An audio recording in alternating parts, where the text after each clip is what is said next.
everyone, it's Natasha. Today I'm walking you through my presentation on the uses and abuses of percentages using Amazon's stock price. This assignment had a lot of different pieces, but I put it all together in a clean way so it all makes sense, or at least hopefully as much sense as the stock market ever does.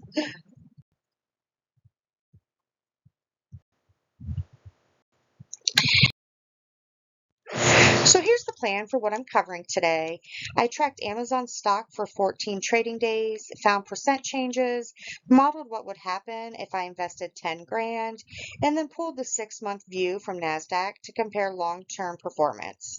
I'll show you charts and tables and math behind everything and answer each assignment item one by one. So let's get into it.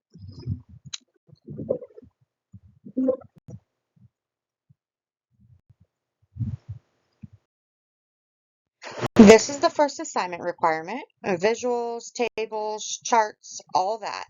Basically, everything I show from here on checks this box.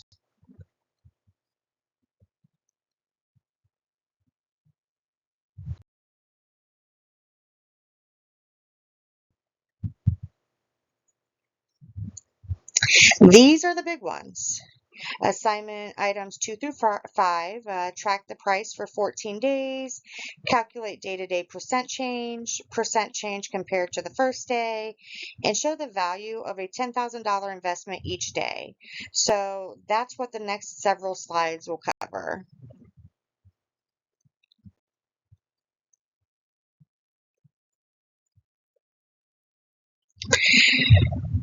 This is the 14-day Amazon stock table.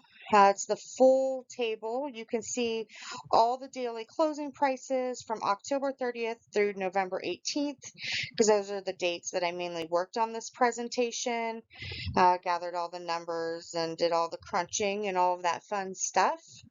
The yellow flag drama days are easy to spot, like when it jumps up on November 3rd and then slowly fades back down. I also added the percent changes and how a $10,000 investment would have moved with the price.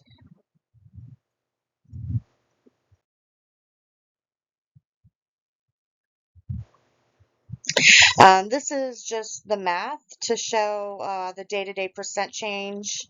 It's an example of how I calculated those changes. Nothing fancy. It's just the new price minus the old price divided by the old price times 100. This slide shows the exact math for October 30th to October 31st. So I put the formula in there, plugged in the exact numbers, and then showed the answer for that, which ends up being about 9.58%. And then this slide is the math work for the percent change versus day one. So this shows how I calculated the percent change compared to day one. Same idea, but now we're comparing each day to the very first price in my data set.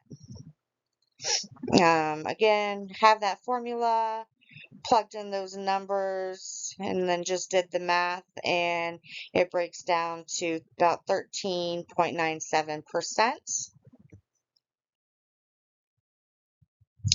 And then another math slide just showing the work of the $10,000 investment. And this slide shows how I figured out the value of that imaginary $10,000 investment. We just scale the investment by the price ratio. I gave two examples, one on the high day, November 3rd, and then one on the final day. The formula for the investment is 10,000 times today divided by 1. So again, just the day, plugged in all those numbers, did the math, and then for November 3rd, which was the high day, that investment would have ended up, you would have gotten an investment coming in of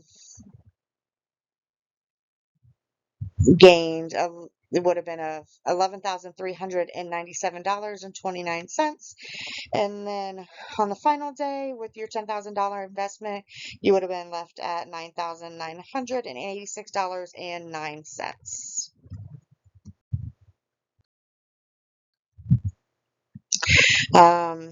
14-day closing price line chart. It's the same 14-day data plotted on a line graph.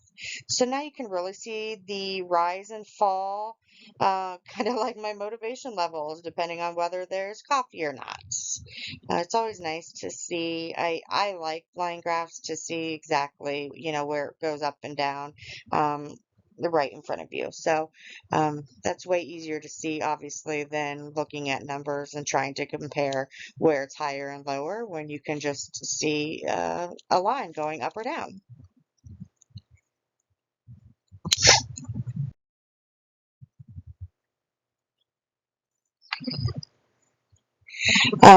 This is the 14-day $10,000 investment chart, and this is what the imaginary $10,000 did across those 14 days. It peaked a little over 11,300, but eventually slid back down towards its original value, which is pretty on brand for the stock market.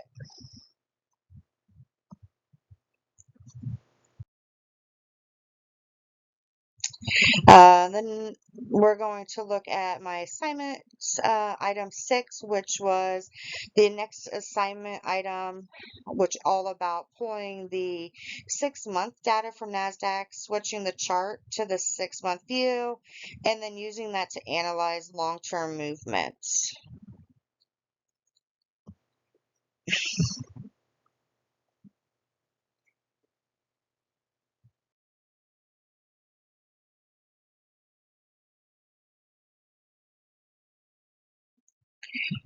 So this slide shows the steps I use to pull that long-term data from NASDAQ. The key thing is that the 6-month window ends on November 18th, not today. So everything stays consistent with the rest of my data.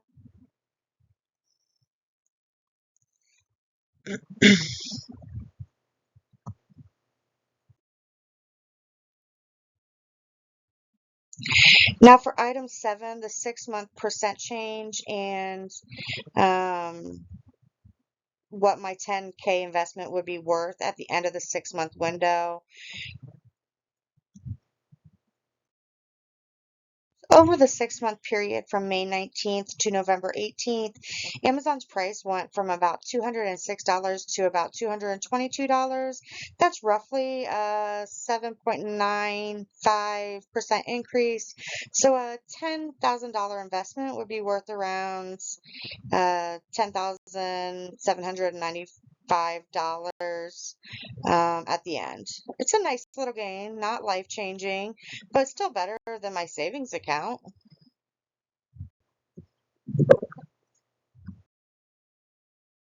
And this slide shows the step-by-step calculation behind that 6-month percent change and the 10K investment value.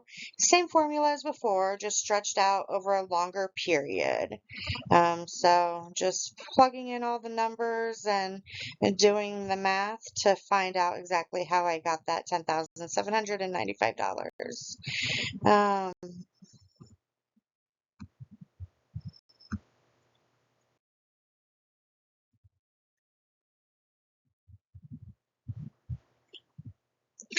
And then assignment item 8, ask about the highest and lowest stock prices in the 6-month window.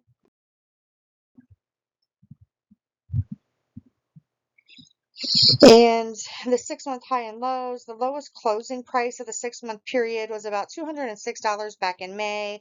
The highest closing price was about $254 in early November. There was also an intraday high of about $258 because, of course, there was. The stock market loves drama.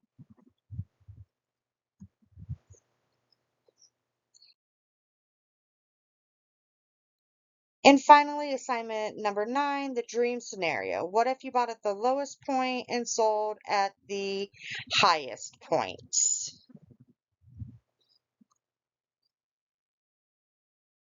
So, if you bought at the lowest closing price of $206.16 back on May 19th and sold at the highest closing price of $254 on November 3rd, you'd see about a 21 or 23.21% gain. That means a $10,000 investment would have grown to roughly $12,320.53. Which sounds incredible, but let's be honest. Nobody catches the exact bottom and the exact top except people on TikTok pretending to be investment gurus.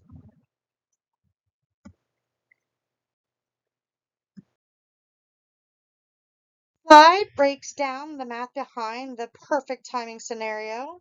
I took the highest closing price and divided it by the lowest closing price to get the growth factor, which is about 1.23205. And then I multiply that by 10,000 and you get around $12,320.53, which matches the exact value shown on the previous slide. And here are my citations, all data pulled from Stock Analysis and NASDAQ, so everything is verifiable. All right, that wraps it up. If anyone needs me, I'll be overthinking my life choices and sipping cold coffee. Thanks for watching, guys.